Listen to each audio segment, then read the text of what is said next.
Hello दोस्तों, स्वागत है आपका हमारे YouTube channel only defence life 94 में। आज हम बात करेंगे भारतीय सेना के बहादुर जवान राजिंदर सिंह जी के बारे में, जो कि देश की रक्षा में तैनात अपना फर्ज निभाते हुए 27 जुलाई 2019 को वीर गति को प्राप्त हो गए थे। इनका जन्म पंजाब के गुरदासपुर जिले के डेरा बाबा नानक तहसील के पबराली गाँव में हुआ था।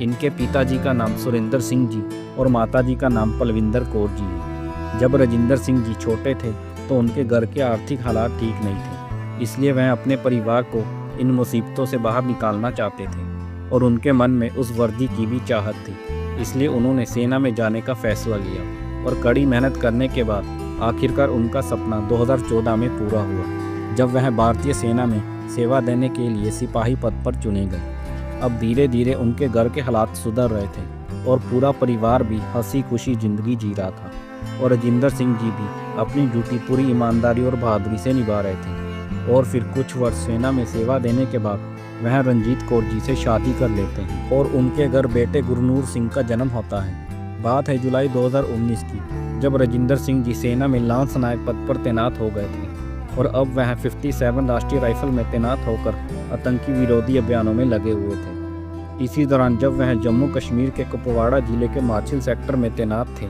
तो उनकी बटालियन को जानकारी मिलती है कि कुछ आतंकी पीओके की तरफ से घुसपैठ करने की फिराक में हैं। उन आतंकियों को खत्म करने का जिम्मा 57 राष्ट्रीय राइफल के जवानों को सौंपा गया था और इसी टीम में लांस नायक राजिंदर सिंह जी भी शामिल थे।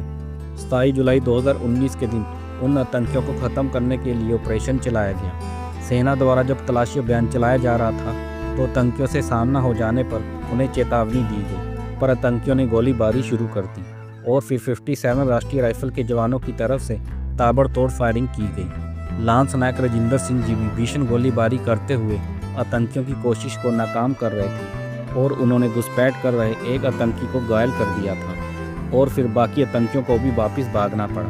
पर इस सब कार्रवाई में लांस नायक राजिंदर सिंह जी को काफ़ी गोलियों का सामना करना पड़ा था, पर वह गोलियां लगने के बावजूद भी आतंकियों का सामना करते रहे और फिर उन्हें घायल अवस्था में 92 बेस अस्पताल भर्ती करवाया गया। लेकिन इलाज के दौरान 26 वर्ष की आयु में वह वीर गति को प्राप्त हो जाते हैं। वह अपने परिवार में माता पिता पत्नी एक बेटा पीछे छोड़ गए।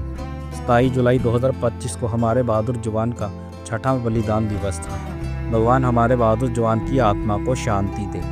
जय हिंद, जय भारत। ऐसे और जाबाज सैनिकों की स्टोरी सुनने के लिए आप हमारे YouTube channel only defence life 94 को सब्सक्राइब करें। जय हिंद।